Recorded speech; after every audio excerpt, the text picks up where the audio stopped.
Hey guys, and welcome back to Art a la Carte. I love doing art challenge videos, and I've done quite a few here on this channel. I've done the 3 marker challenge, 10 marker challenge, 1 marker challenge, blindfold challenge, the draw on top of your head challenge.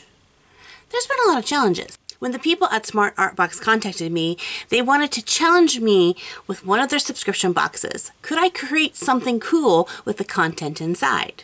Well, I accepted that challenge, so let's see what's inside to create. Here's the box they sent me for this month. Now, each month, the supplies inside are going to be different, but they include everything you're going to need to make a completed piece of artwork. And what is this? Okay, so we have what's called Solar Fast Sunlight Developing Dye with a wash, some foam paintbrushes, 3 different sizes, a film marker, and some transparent pieces of plastic. And then last but not least, this wooden box thing. And step-by-step instructions on how to create a piece. Now you can follow the step-by-step instructions themselves, or you can create your own. Not only have I never used this stuff before, I've never even heard of it. I'm so excited to try it out. I did do a little bit of research on the product to kind of find out what it was I was using, which research is always a good thing. So to quickly tell you how this product works, it's a dye that develops in the sunlight, which is exactly what the packaging said. The transparencies that they give you allow you to block out areas so the sun can't develop what's underneath. You can also use other objects to lay across and cast a shadow to help create these effects.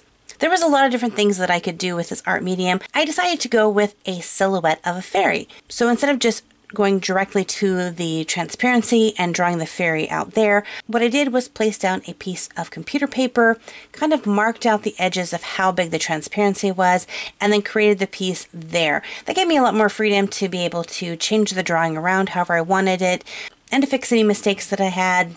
I didn't feel like I was going to be wasting the marker ink. I didn't intend the fairy to look so much like Tinkerbell, but in the end, I think she turned out kind of cool. Once I got the fairy design down the way I wanted it, then I laid the transparency over top. Then I went back with the marker and began to fill in the shape. I did find that when I first started using the marker that the ink did not flow really great through it, and I was kind of worried that maybe it was drying up. But it wasn't. It just needed a few seconds to kind of get everything going, and then it had a really deep, rich color. And there wasn't any kind of odor or smell coming from the pen, so that was nice. And it was really kind of fun to draw on this really smooth surface.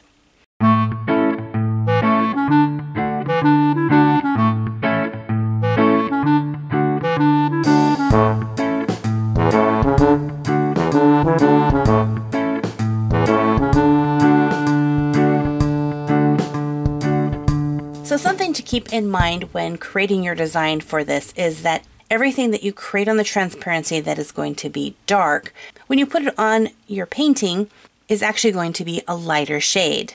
So the fairy wasn't going to be dark, she was going to be glowingish. You have to keep that in your mind. So for instance, if you take a giraffe, you would not want to color the spots in dark. You'd want to color in the lighter areas around the spots dark, so that when it develops, it flips, therefore making the spots dark. Hopefully that makes sense. If not, keep watching the video. You'll see how it works when I put this in the sun. I did try a couple of different techniques, like smearing the ink with my finger.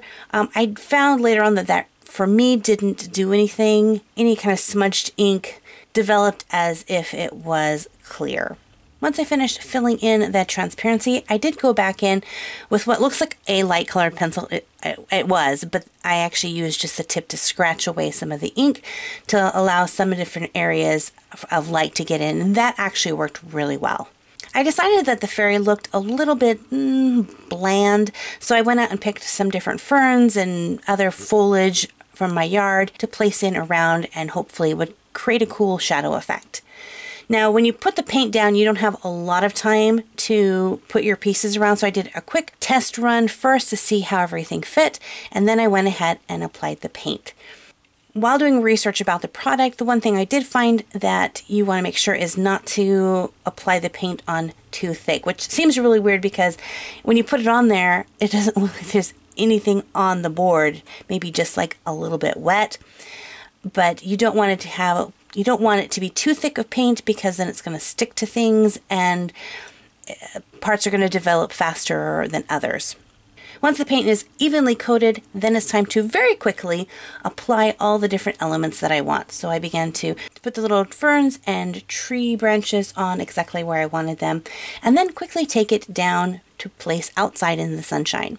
Now, two things about where I live that make this a little bit challenging. One, I live on the Oregon coast, so we get a lot of rain, and this year we've had a huge amount of rain. So I actually got this box maybe 2 weeks ago, and I've been waiting for a sunny day to be able to put this out where the sun could shine on it. So that was a little bit challenging. The second thing is because I'm on the Oregon coast, we have a lot of wind gusts, which kept blowing my things off. So I had to actually sit there for 20 minutes and hold down things. I finally put little pebbles and rocks on the actual ferns to keep them from blowing away. After 20 minutes, I could see that it was developed a really darker shade. So I brought it inside and removed everything. It was so exciting to kind of peel it off and see what was underneath.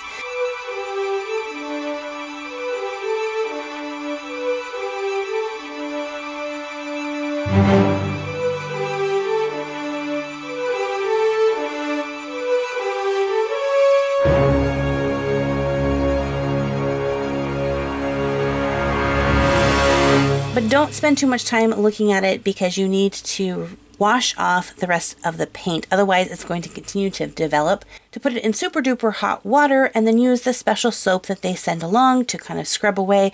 Let it soak a little bit in the water and then dry it off. Once I got it back up into my studio, I decided it would be fun to put a little coat of glue on top and sprinkle some extra glitter that I had. Now the glitter wasn't included in the SmartArt box, but I had some extra laying around, so I thought that would kind of give it some fairy dust. I think with the theme of this piece, the glitter really added a lot to it. Guys, I love how this turned out. It's so cool. And I'm actually really excited to try this again. So I think I only used maybe about that much of the paint on this one piece. So there's still a ton left for me to try some more different designs with. I'm also excited to see what challenge comes in the next month's box. If you'd like to take the challenge along with me, I will leave the link to their website in the description box below. You can find out all the information about their subscription boxes. And I also want to say thank you to the people at SmartArt Box for sponsoring this video. It helps me to continue to create fun content for art a la carte. If you're brand new to my channel, make sure to hit that subscribe button right here so you don't miss out on any future videos. And if you want to see more art a la carte, check out these videos over here. So until next time, thanks so much for hanging out with me. God bless you guys, and we'll see you later. Bye-bye. Bye.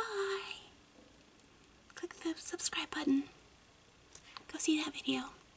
That one's cool too.